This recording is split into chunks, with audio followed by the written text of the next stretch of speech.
লুকমান হাকিম নাম শুনছেন? হাকিম লুকমান নাম শুনছেন না? যার কথা আল্লাহ কোরআনে কোট করেছেন। নবী ছিলেন না, নবী ছিলেন না, আল্লাহর কথাগুলো পছন্দ হয়েছে। লুকমান হাকিমের অনেকগুলো সন্তান ছিল। ইন্তেকালের আগে সবাইকে ওসিয়ত করতেছেন লুকমান। একটা সন্তান বলতেছে, আব্বা তুমি আমাকে ওসিয়ত করে লাভ নাই, আমার দ্বারা দুনিয়ায় কোনো কাজ হবে না, তুমি আমাকে কিছু টাকা পয়সা দাও, আমি একটু ব্যবসা বাণিজ্য করে খাই, আমার আর কিছু লাগবে না। ওয়াজ নসিহত পাবলিকরে বুঝানো আমার দ্বারা হবে না, বাবা তুমি পারছো, তোমার অন্য ছেলেরে বুঝাও, আমারে কিছু টাকা পয়সা দাও, আমি বিজনেস করে খাই। হাকিম লুকমান বলছেন, বাবা তোমাকে দেওয়ার মতো টাকা পয়সা তো আমার নাই, ব্যাংক ব্যালেন্স নাই। বলছে, বাবা আপনি যেভাবে হোক দেন, আমি বিজনেস করব, আমার টাকার দরকার। লুকমান বলছেন, তাহলে বাবা শোনো, তোমাকে ওসিয়ত করতেছি, তুমি যদি টাকা পেতে চাও, সমূহ বিপদ থেকে বাঁচতে চাও, আল্লাহর কাছ থেকে কিছু আদায় করতে চাও, যখনই সুযোগ পাবা 2 রাকাত সালাতুল হাজতের নামাজ পড়বা। সুবহানাল্লাহটা পড়েন না? অনেকগুলো ব্যাখ্যা আছে। প্রথম রাকাতে পড়বেন সূরা আল ফাতিহার পড়ে কুল ইয়া আইয়ুহাল কাফিরুন। দ্বিতীয় রাকাতে সূরা আল ফাতিহার পড়ে পড়বেন কুল হুয়াল্লাহু আহাদ।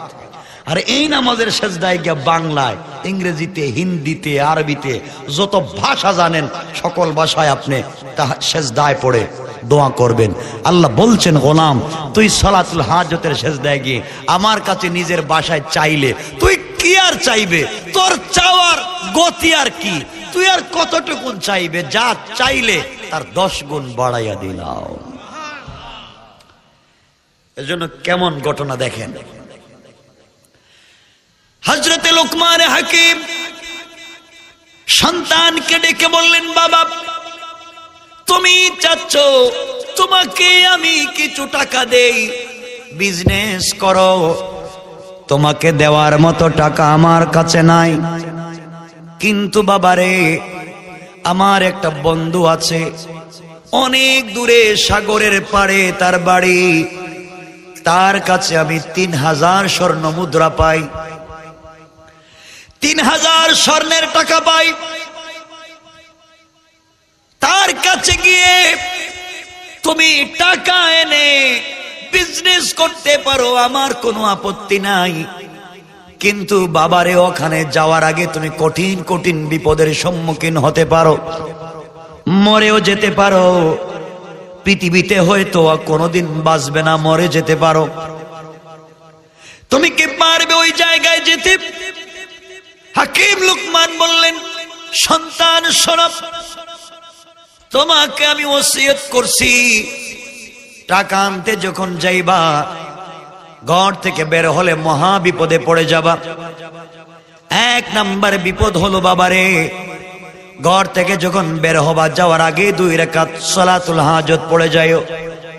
আমি হাকিম লুকমান বলছি, তুমি তো কঠিন বিপদের সম্মুখীন যাচ্ছ, হয়তো আর কোনোদিন ফিরে আসবে না, এই কঠিন বিপদ থেকে যদি নিজেকে বাঁচাতে হয়, ঘর থেকে বের হওয়ার আগে 2 রাকাত সালাতুল হাজত পড়ে যদি যাও, আমি বাবা বলে দিয়েছি তোমার জিম্মাদার স্বয়ং আল্লাহ। লুকমান হাকিমের সন্তান ঘর থেকে বের হলেন, বাবা বললেন, বাবারে ঘর থেকে বের হয়ে রাস্তায় যাওয়ার পরে মরুভূমি দিয়ে তোমাকে হাঁটা লাগবে, কিছু দূর হাঁটতে হাঁটতে মধ্যাহ্ন বেলা হয়ে যাবে, তোমার ঠান্ডা পানির তৃষ্ণা লাগবে, তোমার কাছে কোনো ঠান্ডা পানি থাকবে না, কারণ তোমার লুঠায়, তোমার কাছে বেগে, পাত্রে, বোতলে যে পানি আছে ওই পানি ঠান্ডা থাকবে না, মরুভূমিতে চলতে চলতে পানিটাও পর্যন্ত গরম হয়ে যাবে, ওই পানি পান করলে তোমার তৃষ্ণা নিবারণ হবে না, তুমি যখন মরুভূমিতে পরিশান হয়ে যাবে, এদিক সেদিক ছুটাছুটি করবে, জিহ্বা যেন বের হয়ে যায়, পানির তৃষ্ণায় তুমি মরে যাও। এই পর্যায়ে পৌঁছে গেলে বাবা তুমি আল্লাহর উপরে ভরসা করে যেখানে সুযোগ পাইবা 2 রাকাত সালাতুল হাজত পড়ে নিবা। সালাতুল হাজত পড়ে সালাম ফিরায়া বাম দিকে তাকাবা, বাম দিকে তাকায়া দেখবা একটা জঙ্গল দেখা যায়। বাবারে, মরুভূমিতে কোনো জঙ্গল নাই। তুমি যে 2 রাকাত হাজতের সালাত পড়বে, আল্লাহ এই বরকতে তোমার পাশে একটা জঙ্গল তৈরি করবেন। ওয়ান টাইম তুমি ওই জঙ্গলের ভিতরে ঢুকবে, ঢুকে দেখবে একটা স্বচ্ছ শক্ত পাথর থেকে ঝর্ণার মতো ঠান্ডা পানি পড়ে যায়। সুবহানাল্লাহ বললেন না? ওই জায়গায় গিয়ে নিজের মতো করে ঠান্ডা পানি পান করবে, আর তোমার বোতলে যেই পানি আছে চেঞ্জ করে তুমি ঠান্ডা পানি নিয়ে নিবে। এরপরে পথ চলা শুরু করবে, পিছনে তাকায়া দেখবে জঙ্গল আর নাই। ঠান্ডা পানি পান করবা বেশি করে, করলে তোমার ক্লান্তি চলে আসবে। ক্লান্তি যখন চলে আসবে, ঘুমের প্রয়োজন, বিশ্রামের প্রয়োজন। মরুভূমিতে কোনো গাছ নাই, যেখানে তুমি বিশ্রাম নিবা। তুমি যখন পাগলের মতো দৌড়াবা, হঠাৎ করে দেখবা মরুভূমির মধ্যখানে একটা বট গাছ দেখা যায়। বাবা, ওই গাছের ছায়া বড় মিষ্টি, বড় মধুর ছায়া। তোমাকে সাবধান করে দিলাম, ওই গাছের ছায়ায় তুমি বসবা না। যদি বসো তোমার জন্য কঠিন বিপদ হয়ে যাবে। অবশ্যই তুমি গাছের ছায়াকে এড়িয়ে তুমি চলবা। আর বাবার একটা কথা বলে দিই, যদি তুমি দেখো গাছের গোড়ার মধ্যে কোন মুরব্বী বসে আছেন, বৃদ্ধ লোক, তোমার সঙ্গে যদি কোনোভাবে তার সাক্ষাৎ হয়ে যায়, সে যদি তোমাকে কাছে টেনে নিয়ে যায়, সে যদি তোমাকে বসতে বলে বসবা, ওই মুরব্বী তোমাকে যত কথা বলে তুমি মানবা। কারণ আমার বিশ্বাস, এই গাছের গোড়ায় বসা যে মুরব্বী থাকবে, বৃদ্ধ লোক, সে তোমাকে কোনোদিন বিপদে ফেলে দেবে না, বরং তোমার সকল বিপদে সহযোগিতা করবে। বাবারে, তুমি ওখান থেকে চলে যাওয়ার পথে চেষ্টা করবা, এই বৃদ্ধ লোকটাকে যদি গাছের গোড়ায় পেয়ে যাও, তুমি তাকে সফরের সঙ্গী বানিয়ে দেবা। চলতে চলতে দীর্ঘ পথ যাওয়ার পরে সুন্দর একটা গ্রাম তুমি পেয়ে যাবা। ওই গ্রামে ঢুকে আমার পরিচয় দিবা, আমি লোকমান হাকিমের ছেলে। এই কথা যদি তুমি বলো, এলাকার মানুষ তোমাকে সম্মান করবে, হাদিয়া দিবে, উপহার উপঢৌকন দিবে, তোমাকে মেহমানদারি করবে। 2-4 দিন তোমাকে ওখানে রেখে দিবে, অনেক আদর করবে। কিন্তু বাবারে, 2-3 দিন থাকতে গেলে বিশ্বের সব থেকে সুন্দরী একটা মেয়ে ওই গ্রামের ভিতরে আছে। এলাকার মানুষ মিলে ওই মেয়েটাকে তোমার কাছে বিয়ে দিতে চাইবে। তুমি প্রাপ্ত যৌবনের অধিকারী একটা যুবক রে বাবা, তুমি ওই মেয়েটাকে দেখলে তুমি আকৃষ্ট হয়ে যাবা, পাগল হয়ে যাবা বিয়ে করবার জন্য। আমি বাবার ওসিয়ত হলো, অবশ্যই অবশ্যই তুমি বিয়ে করবা না, এড়িয়ে চলবা। এই মেয়েকে যদি তুমি বিয়ে করো, তোমার জিন্দেগি ধ্বংস হয়ে যেতে পারে, তুমি মরে যেতে পারো, কঠিন বিপদের সম্মুখীন হয়ে যেতে পারো। আমি বাবার ওসিয়ত, ওই মেয়েকে তুমি বিয়ে করবা না। আর সকল কাজে তুমি ওই মুরব্বীর পরামর্শ মেনে চলবা। গ্রাম থেকে যখন চলে যাইবা, কিছু দূর যাওয়ার পরে সাগরের পাড় দেখবা। ওই পাড়ের মধ্যে আমার বন্ধু থাকে, তার কাছে গিয়ে আমার কাছে আমি পাওনা টাকা তার কাছে বললে তোমাকে টাকা দিবে। কিন্তু বাবারে, আমার ওই বন্ধু টাকা দিতে গেলে একটা শর্ত আছে। শর্ত হলো তার সঙ্গে একটা রাত্র যাপন করা লাগে। কিন্তু ওই জায়গায় আমার ভয়, তুমি গেলে টাকা খুঁজলেই বলবে আমার কাছে 1 রাত্র থাকতে হবে। বাবা, তুমি যদি রাত্রবেলা থাকো, আমার ভয় হয় তুমি নাকি মরে যাও, কোনো বিপদে পড়ে যাও। এই জন্য থাকতে যাইবা না, দিনে দিনে ফিরবার চেষ্টা করবা, কারণ থাকতে গেলে মানুষ ফিরে আসে না। আর সকল কাজে তুমি ওই মুরব্বীর পরামর্শ গ্রহণ করবা।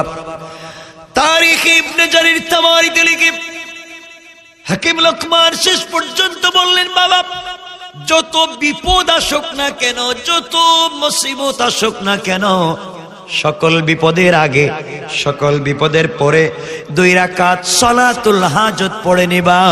আমার বিশ্বাস স্বয়ং আল্লাহ তোমার জিম্মাদার। সুবহানাল্লাহ বলেন। আমার মুসলমান বন্ধুগণ, এক পর্যায়ে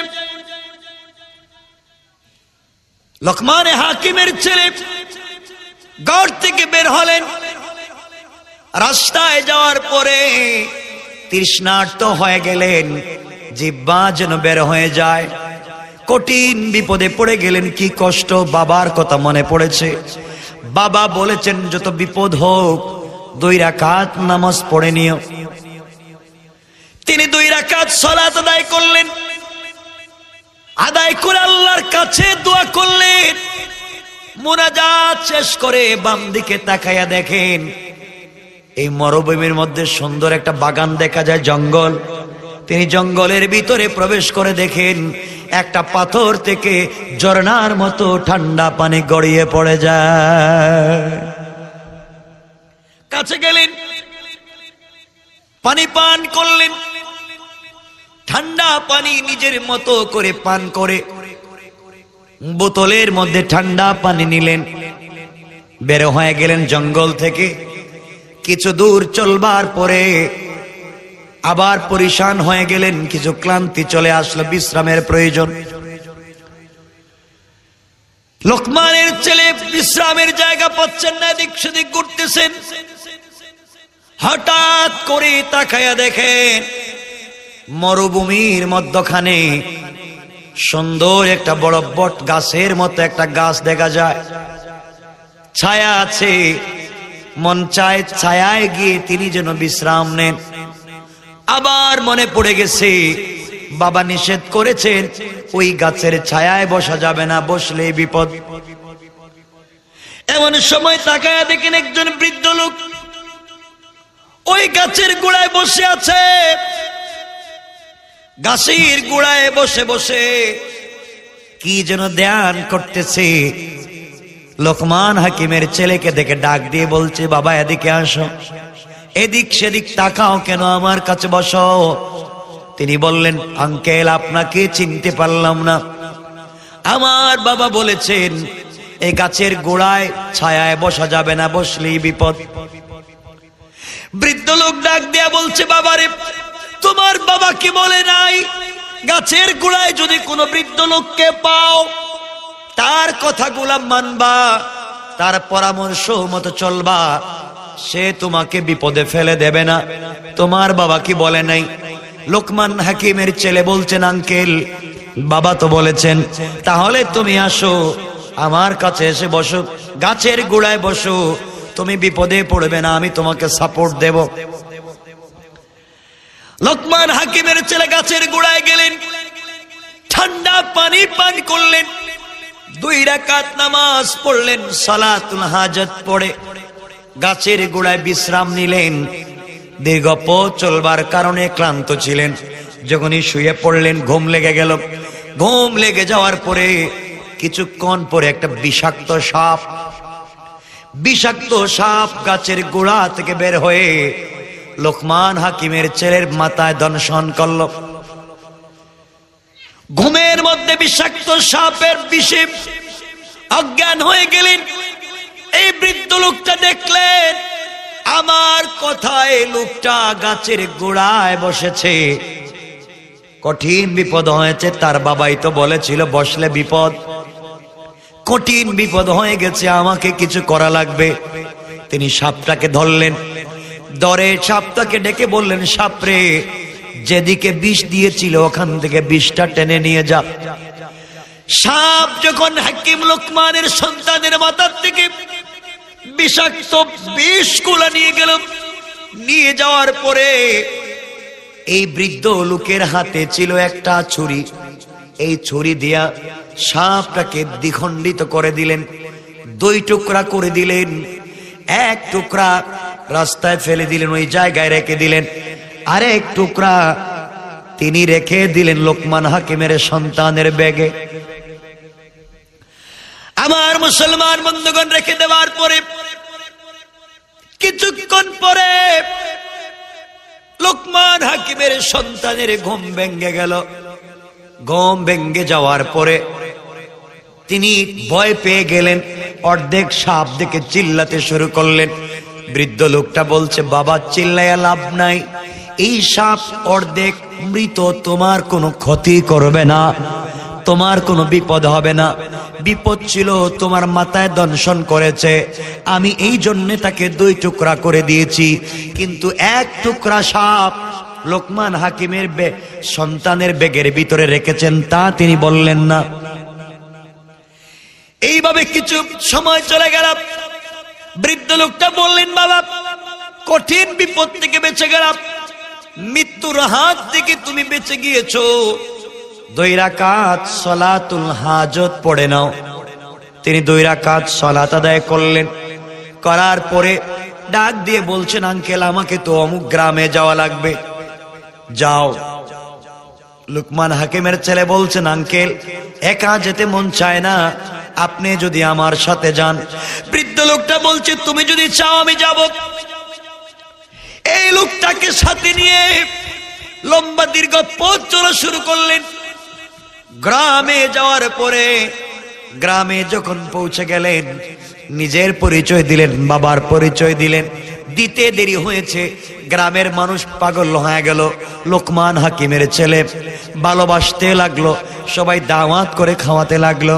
এইভাবে 2-3 দিন চলে যাওয়ার পরে 3 নাম্বার দিনে ওই গ্রামের কিছু লোক মিলে বিশ্ব সুন্দরী একটা মেয়েকে সাজায়া লোকমান হাকিমের ছেলের সামনে এনে দাঁড় করায়া বলছে, বাবারে এই মেয়েটা বিশ্ব সুন্দরী মেয়ে, এই মেয়েটাকে তুমি বিয়ে করে ফেলো। তিনি যখন মেয়েটার চেহারার দিকে তাকালেন, তিনি তো পাগল হয়ে গেলেন। এমন মেয়েকে তো জীবনে দেখি নাই, এত সুন্দর চেহারার মেয়েকে তো কোনোদিন দেখা যায় না, বিয়ে তো করতে মন চায়। হঠাৎ করে বাবার কথা মনে পড়ে গেল।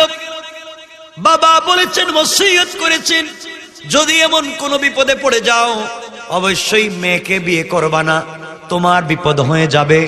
লোকমান হাকিমের ছেলে তো চিন্তায় পড়ে গেলেন, বাবা নিষেধ করেছেন কিন্তু মন মানে না, এত সুন্দরী মেয়ে, আজ হোক কাল তারে বিয়ে হয়ে যাবে, যে কোনো ছেলে বিয়ে করবে, কিন্তু আমি তো পেলাম না। এই চিন্তা করে 4র্থ দিনে তিনি এই বৃদ্ধ লোকটার সঙ্গে পরামর্শ করলেন, আঙ্কেল বাবা বলেছেন এমন বিপদে যদি আমি পড়ে যাই, কোন মেয়ের বিয়ের প্রস্তাব যদি আসে, আমি যেন বিয়ে না করি, করলে বিপদ। কিন্তু আমার বাবা তো বলেছেন আপনার পরামর্শ নিয়ে চলতে, আপনি বলেন তো বিয়ে করলে ক্ষতি হবে নাকি লাভ হবে? বৃদ্ধ লোকটা বললেন, বাবা তুমি বলো, তুমি কি মেয়েটার প্রতি পাগল, মেয়েটার প্রতি আসক্ত? যুবক ডেকে বললেন, আঙ্কেল আমার তো মন চায়, এই মেয়েকে বিয়ে করতে মন চায়। বৃদ্ধ লোকটা বললেন, মন যদি চায় বিয়ে করে নাও। লোকমান হাকিমের ছেলে বলছেন, আঙ্কেল কিন্তু বাবা তো বলেছেন বিপদ আছে। বৃদ্ধ লোকটা বললেন, বিপদ তো আসবে জানি, কিন্তু বিয়ে করার আগে পরে 2 রাকাত করে সালাতুল হাজত তুমি পড়ে না। সুবহানাল্লাহ পড়েন না? সংক্ষেপ কথা, বিয়ে হয়ে গেল। বিয়ে হয়ে যাওয়ার পরে এই বৃদ্ধ লোকটার সঙ্গে যখন পথ চলা শুরু করলেন, কিছু দূর যাওয়ার পরে শুনেন গ্রামের লোকেরা তাকাইয়া বলে, এই যে ছেলে। তিনি বললেন, আমি কোন ছেলে, কি হয়েছে? সবাই ডাক দিয়ে বলছে, যুবক রে, তোমার আগে এই মেয়েটার সঙ্গে আরো 10টা ছেলের বিয়ে হয়েছে, তোমার আগে এই মেয়ের সঙ্গে আরো 10টা ছেলের বিয়ে হয়েছে। বাসর রাত্রে, ফুলসজ্জার রাত্রে সকল ছেলেরা পর্যায়ক্রমে এই মেয়ের বাসায় ঘরে গিয়েছে। সকাল বেলা লাশ এসেছে, লাশ 10টা ছেলেকে বিয়ে করেছে, 10টা ছেলেই মরে গেছে সকাল বেলা লাশ। আমরা চিন্তা করতেছি, লোকমান হাকিমের ছেলে বিপদে পড়ে গিয়েছো, এখন তুমি মরে যাবে। তিনি বললেন, আঙ্কেল ওরা কি বলে, আমি নাকি মরে যাব? এখন নাকি আমার পালা 10 জন তো মরেই গেল, এবার আমি মরে যাব, কি করা যায়? বৃদ্ধ লোকটা বলছেন, বাবা আজকে ফুলশয্যার রাত্রে যাওয়ার আগে 2 রাকাত নামাজ পড়বা এবং আমি যা বলি তুমি তাই শুনবা। পরিষ্কার হয়ে গেল এই মেয়েটাকে যেই বিয়ে করে সেই মরে যায়। ফুলশয্যা রাত্রে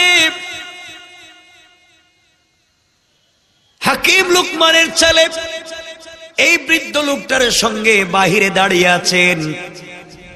মেয়েটা খবর দিল, আমার স্বামীকে বলো ঘরে আসতে। এদিকে ডুম যারা ছিল তারা তো দাঁড়িয়ে আছে সকালবেলা লাশ নেওয়ার জন্যে। আমার বন্ধুগণ, হাকিম লোকমানের ছেলে বলতেছেন, আঙ্কেল নিস্তার নাই, রাত্রবেলা তো মরে যাব, আমার খবর বাবার কাছে পৌঁছে দিও। বাবা বলেছিলেন বিয়ে না করতে, ওসিয়ত মানি নাই, বিপদে পড়ে গিয়েছি, কিন্তু মনে আছে বাবা বলছেন যত বিপদ হোক 2 রাকাত নামাজ পড়তে। আমি পড়ে নিচ্ছি, কি করা যায়? 2 রাকাত নামাজ শেষ করলেন। বৃদ্ধ লোকটা বলছে, বাবা তাহলে শোনো, আজকে ফুলশয্যা রাত্রে, বাসর রাত্রে তুমি যখন তোমার স্ত্রীর ঘরে যাইবা, যাওয়ার পরে খুনসুটি করতে পারো, কথাবার্তা বলতে পারো, পরিচয় হতে পারো, অবশ্যই মেলামেশা করবা না। আমি তোমাকে যা বলি তুমি তাই শোনো। কথাবার্তা বলার এক পর্যায়ে মেয়েটা চাইবে তোমার সঙ্গে মেলামেশা করতে, তুমি সুযোগ দিবা না। সুযোগ না দিয়ে আমি তোমাকে বলছি, এক পর্যায়ে মেয়েটাকে বলবা একটা পাত্র দাও, বদনা দাও, আমি জরুরতের জন্য বাহিরে যাব। এই কথা বলে মেয়েটাকে বুঝাইয়া মেলামেশা না করে শুধু পরিচয় পড়বার পরে একটা বদনা হাতে নিয়ে তুমি আমার কাছে ঘর থেকে বের হয়ে আসবা। এসে আমার সামনে বদনাটা রেখে যাবা, লুটাটা রেখে যাবা, পাত্রটা রেখে যাবা। তুমি তোমার জরুরত ছেড়ে আবার স্ত্রীর সঙ্গে যাওয়ার সময় এই বদনা নিয়ে যাবা, আমি তোমাকে বলবো কি করা লাগবে। এখনো লোকমান হাকিমের ছেলে জানেন না উনি কে। আরে তারিখে ইবনে জারির তাবারির কথা যে আয়াত পড়েছি ওই আয়াতের ব্যাখ্যায় দেখে নেবেন। আমার বন্ধুগণ, এক পর্যায়ে লোকমান হাকিমের ছেলে ফুলশয্যা রাত্রে স্ত্রীর ঘরে ঢুকলেন। স্ত্রী বারবার চায় মেলামেশা করতে, তিনি মানেন না। তিনি পরিচয় নিলেন, একজনের সঙ্গে আরেকজনের পরিচয় হলো, চিনা জানা হলো। রাত্র যখন গভীর হয়ে গেল, অন্ধকার, সবাই যখন নিস্তব্ধ, পিন পতন নীরবতা ঘুমিয়ে গিয়েছে, তিনি বললেন, স্ত্রী রে আমার জরুরত আছে, প্রয়োজন আছে, বাইতুল খালা ইস্তেঞ্জায় যাওয়া লাগবে, আমাকে একটা বদনা দাও, পাত্র দাও, বাহিরে যেতে চায়। স্ত্রী একটা বদনা হোক, পাত্র হোক, লোটা হোক একটা দিয়েছে। তিনি ওটা হাতে নিয়ে বৃদ্ধ লোকটার সামনে এসে বললেন, আঙ্কেল এটা নেন। কেন বলছেন? বদনা নিয়ে আসার জন্য, আপনি নেন। ওটা তিনি দিয়ে দিলেন। দিয়ে দেওয়ার পরে অজু ইস্তেঞ্জা করে আসার পরে মুরব্বী বলতেছে, বাবা ওটা আবার নিয়ে যাও। তবে একটা কথা তোমাকে বলে দেই, এখন ঘরে ঢুকবার পরে তোমার স্ত্রী তোমার সঙ্গে জোর জবরদস্তি করবে মেলামেশা করবার জন্য, কিন্তু সাবধান, ততক্ষণ পর্যন্ত মেলামেশা করবা না। স্ত্রীকে বলবা আমি মেলামেশা করব, শর্ত আমার আছে। আমার শর্ত হলো এই বদনায় তোমাকে প্রস্রাব করা লাগবে, এই লুটায় এই পাত্রে তোমাকে প্রস্রাব করা লাগবে। যতক্ষণ পর্যন্ত এই পাত্রে তুমি প্রস্রাব না করবে ততক্ষণ পর্যন্ত মেলামেশা করব না। বন্ধুগণ, লোকমান হাকিমের ছেলে ঘরের ভিতরে প্রবেশ করলেন। অনেক কথাবার্তার এক পর্যায়ে মেয়েটা যখন তার স্বামীর সঙ্গে মেলামেশা করতে চায়, তিনি বললেন, না আমার শর্ত আছে, তুমি এই পাত্রে এই বদনায় প্রস্রাব করো, এরপরে তোমার সঙ্গে মেলামেশা করব।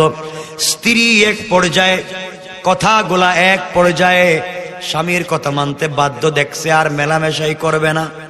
স্ত্রী তো জানেই কথা, স্বামী তো সকালে মরে যাবে, তোলে একটা রাত্র মেলামেশা করে নেই। বাধ্য হয়ে সেই বদনায় প্রস্রাব করল। লোকমান হাকিমের ছেলেকে এই বৃদ্ধ লোকটা বলছেন, স্ত্রী প্রস্রাব করার পরে ডাকনা দিয়া ডেকে দিও। এই বদনাটাকে ডেকে দিয়ে আবার তুমি বাহিরে এসে ওটা আমার কাছে দিয়া দিও, দিয়ে তুমি ঘরের ভিতরে যাইও, স্ত্রীর সঙ্গে মেলামেশা করো। আর এই সময় তুমি ওযু করে 2 রাকাত নামাজ পড়ে যাইবা। আমার বিশ্বাস 10 জন মারা গিয়েছে, তুমি আর মরবা না। সুবহানাল্লাহ বললেন না? আমার মুসলমান বন্ধুগণ, এক পর্যায়ে হাকিম লোকমানের ছেলে ঘরের ভিতরে গেলেন, স্ত্রী প্রস্রাব করলো, পাত্রটাকে ডেকে দিয়া মুরব্বির কাছে এনে দিয়ে বলছেন, আঙ্কেল এটা নেন, আমি গেলাম। ওযু করলেন, 2 রাকাত নামাজ পড়লেন, ঘরের ভিতরে গেলেন, স্ত্রীর সঙ্গে মেলামেশা করলেন। সকাল হয়ে গেল। ডুম যারা ছিল, লাশ যারা নিয়ে যায়, সকালে এসে দেখে দরজা লাগানো, টাস টাস করে দরজা ভেঙ্গে পায়ে ধরে টানতেছে লোকমান হাকিমের ছেলের। ওরা মনে করেছে লাশ তো প্রতিদিন এভাবেই টানে, 10টা টানছে। টান যখন দিয়েছে তিনি দাঁড়িয়ে গিয়েছেন। বাপরে বাপ, লাশ দেখিয়ে এখন দাঁড়িয়ে গেছে। সুবহানাল্লাহ বললেন না? আল্লাহু আকবার বলেন। কথা তো অনেক, মাত্র শেষ করে দিব না? না, আপনারা বললে তো হবে না, আমাকে বলে দিয়েছে টাইম। আপনাদের তো অসুবিধা হচ্ছে দেখতেছি, কিন্তু সময় কম।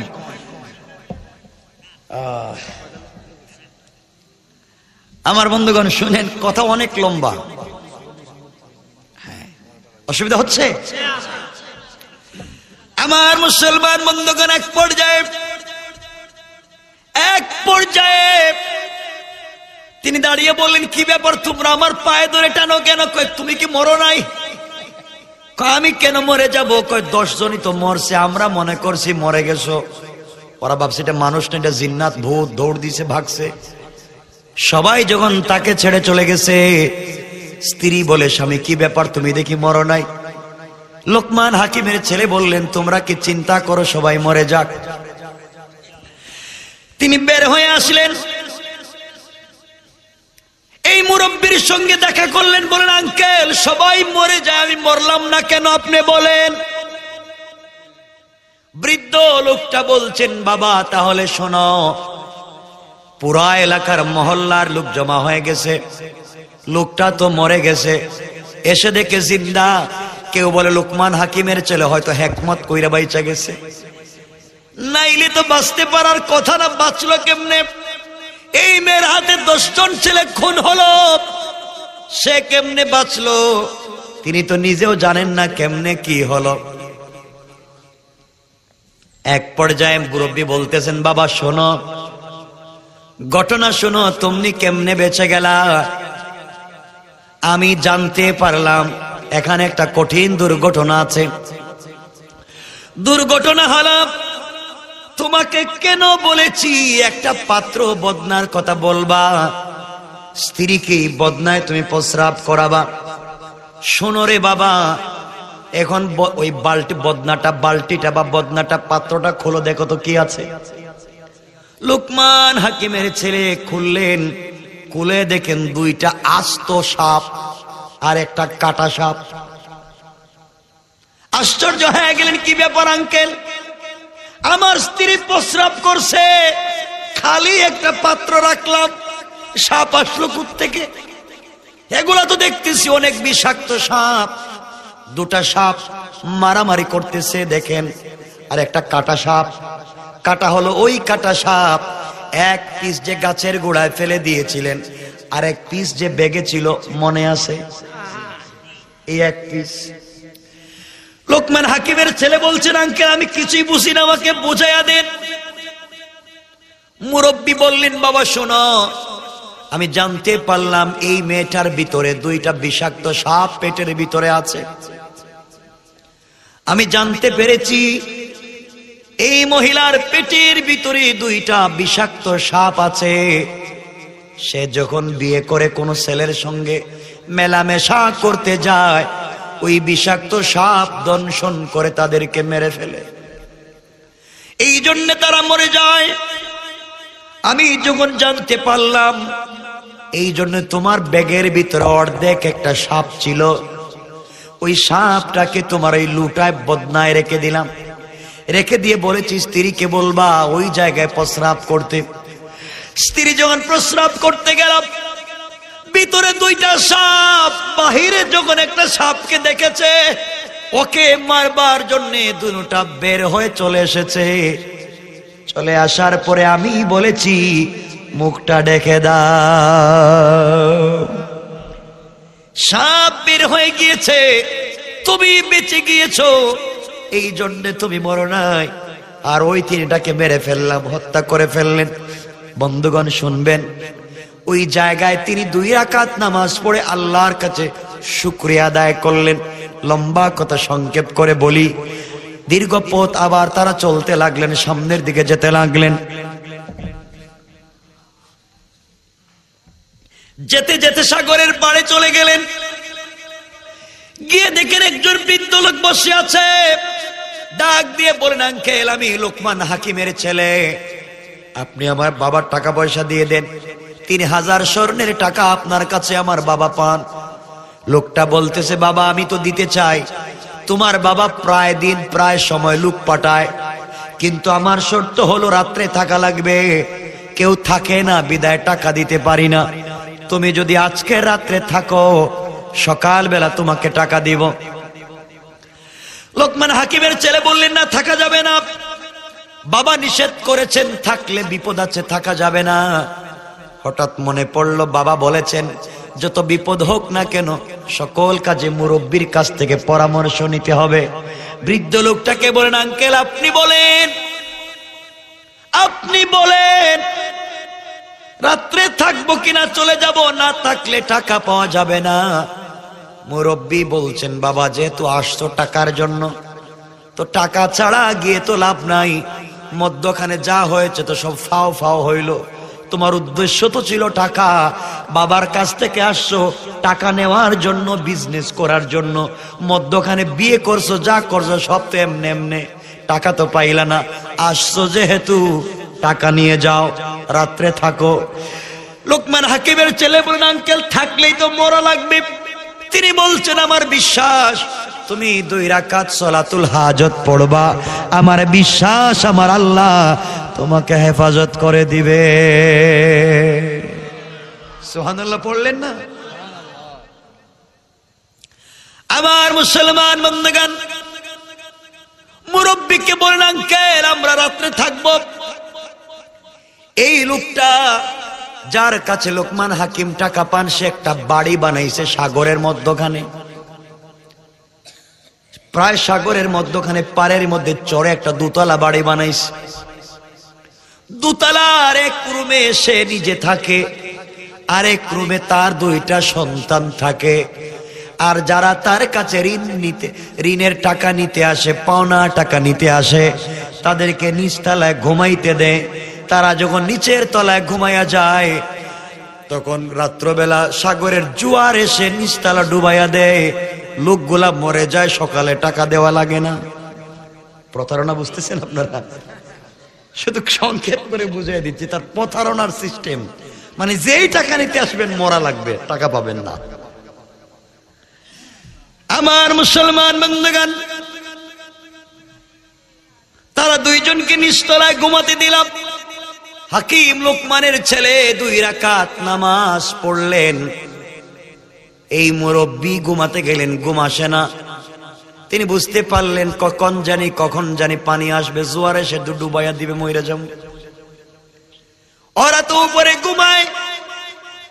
যখন জোয়ারের পানি আসতেছে, বৃদ্ধ লোকটা লোকমান হাকিমের ছেলেকে ঘুম থেকে উঠে বলছে, বাবা উঠো, থাকলে মরা লাগবে, চলো 2 তলায় যাই। ও তো মনে করছে তালা মাইরা গেছে, এরা ভিতরে আছে, বাইর হইতে পারবে না। কিন্তু জানে না এটা তো লোকমান হাকিমের ছেলে, যার কথা আমার আল্লাহ পছন্দ করে কোরআনে কারীমের সূরা নাজিল করেছেন। কোন সুবহানাল্লাহ। কোরআন বুঝো, কোরআন থিসিস করো। আমার মুসলমান বন্ধুগণ, এই জন্য আল্লাহ বলছেন কোরআন একটা লাইট। কোরআনে কারীমের সূরা ইব্রাহিমের প্রথম আয়াতে বলছেন আলিফ লাম রা কিতাবুন আনজালনাহু ইলাইকা লিতুখরিজান নাসা মিনাজ যুলুমাতি ইলান নূর। আল্লাহ রাব্বুল ইজ্জত ওয়াল জালাল বলে দিয়েছেন কোরআন একটা ম্যাগনেট, কোরআন একটা চুম্বক, কোরআন একটা লাইট। সিস্টেমে অন্ধকারে যদি লাগাইয়া দিতে পারো অন্ধকার থাকবে না, গোটা এলাকা আলোকিত হয়ে যাবে। কোন সুবহানাল্লাহ। জোয়ার যখন চলে আসলো দুইজন উপরে উঠলেন, ছেলেদের দরজায় নক করলেন, দরজা খুলে দিয়েছে। ওরা দুইজন জানতো না বাবার পলিসি শয়তানি। কারণ সকালবেলা সন্তানেরা ঘুম থেকে উঠার আগে বাবার লাশগুলাকে সাগরে বাসায়া দিত, এই জন্য কারো ঋণের টাকা দিত না, সন্তান এগুলা জানতো না।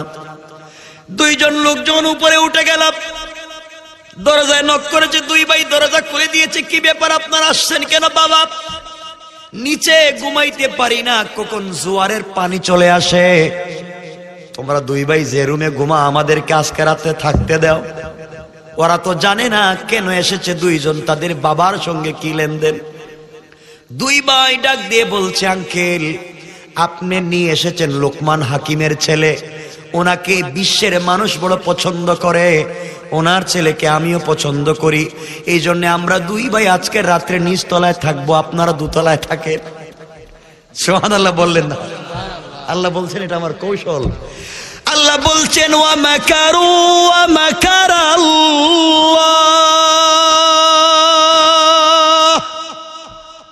ওয়াল্লাহু খায়রুল মাকিরিন। তারা যত কৌশল করেছে কোরআনওয়ালা, ইসলামওয়ালা, তাওহীদওয়ালাকে ধ্বংস করে দিতে, তারা জানে না আমি আল্লাহর কৌশল তো আরো বড়। কোন সুবহানাল্লাহ। কোরআন পড়ো, কোরআনটা পড়ো, কিসের ভয়? আমার বন্ধুগণ, এক পর্যায়ে ওই লোকটার দুই ছেলে নিচতলায় ঘুমিয়ে গেল, আর তারা দুইজন দোতলায় ঘুমাতে লাগলেন। গভীর রাত্রে জোয়ার আসছে, দুই ভাই ঘুমের মধ্যে মইরা গেছে।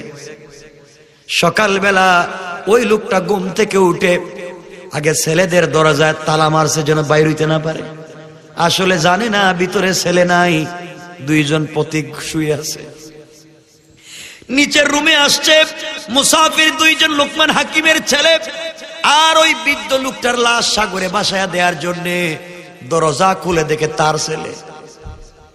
আল্লাহ বলছেন কৌশল করছিলে আরেকজনকে মারবে, আমি আল্লাহ তো কৌশল তোর উপরে দিলাম, শয়তানি করিস না।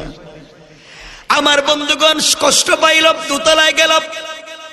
দোতলায় গিয়ে দেখে নক করেছে, তালা খুলেছে, খুলে দেখে লোকমান হাকিমের ছেলে আর মুরব্বী। কয় আপনারা এখানে কেন?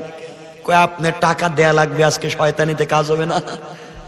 ছেলেও দুইটা গেছে, টাকাও দেওয়া লাগবে, সব শয়তানি বুঝে ফেলছি। বিপদে পড়ে গেছে, দেখছে সারা জিন্দেগি ঠকাইলাম, একদিন তো ধরা পড়ে গেলাম। এই জন্য পাবলিককে ঠকাবেন না, হুজুরদেরকে গালি দিবেন না, আলেম ওলামার বিরুদ্ধে আন্দোলন করবেন না। আল্লাহ যেদিন ধরবেন তো আর ছেড়ে দিবেন না। কথা বুঝেন আমার?